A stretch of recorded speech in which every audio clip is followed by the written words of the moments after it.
নমস্কার বন্ধুরা, আজকে আমি ট্রান্সফারের কিছু আপডেট তোমাদের সাথে শেয়ার করব, যার মধ্যে ইস্টবেঙ্গলের একটা গুরুত্বপূর্ণ আপডেটও রয়েছে। তো প্রথমেই যে ফুটবলারটি নাম বলবো তার নাম হচ্ছে কার্লোস ফ্রাঙ্কা, যে ফরওয়ার্ড লাইনে খেলে এবং মোহামেডান স্পোর্টিং এফসিতে জয়েন করতে চলেছে এবং এটা অলমোস্ট কনফার্ম যে জয়েন করে নিয়েছে, যদিও অফিসিয়ালি কোনো ক্লাবের তরফ থেকে জানানো হয়নি। এ এখন বুলগেরিয়ার টপ লিগে খেলে, বুলগেরিয়ার যে টপ লিগ তার লোকোমোটিভ সোফিয়াতে খেলে এবং লোকোমোটিভ সোফিয়াতে এখনও পর্যন্ত 56টি ম্যাচ খেলেছে এবং করেছে 8টি গোল।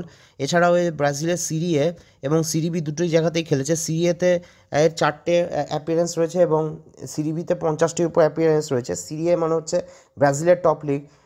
তো তোমরা বুঝতেই পারছো কত ভালো মানের ফরওয়ার্ডকে কিংবা কত ভালো মানের স্ট্রাইকারকে মোহামেডান স্পোর্টিং নিয়েছে। এবারে যে ফুটবলারটির নাম বলবো সে হচ্ছে, তার নাম হচ্ছে মাগনাস এরিকসন। এই মাগনাস এরিকসন সুইডিশ টপ লিগে খেলছে, সুইডিশ টপ লিগ আলভেন্সকানে খেলছে। এই আলভেন্সকানে 100টার উপর ম্যাচ খেলেছে।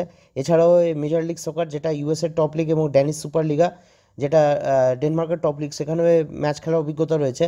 নিজের দেশের হয়ে 4টে ম্যাচ খেলেছে, নিজের দেশের সুইডেনের হয়ে 4টে ম্যাচ খেলেছে।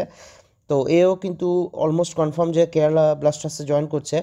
এবং ফাইনাল আপডেটটা দেবো হচ্ছে ইস্টবেঙ্গলের। তো আমি তোমাকে আগেই বলেছি যে রবসন রবিনোর পেছনে অনেক দিন ছোটাছুটি করেছিল ইস্টবেঙ্গল, বাট এটা অলমোস্ট কনফার্ম যে রবসন রবিনোকে ক্লাব ছাড়ছে না বাংলাদেশের।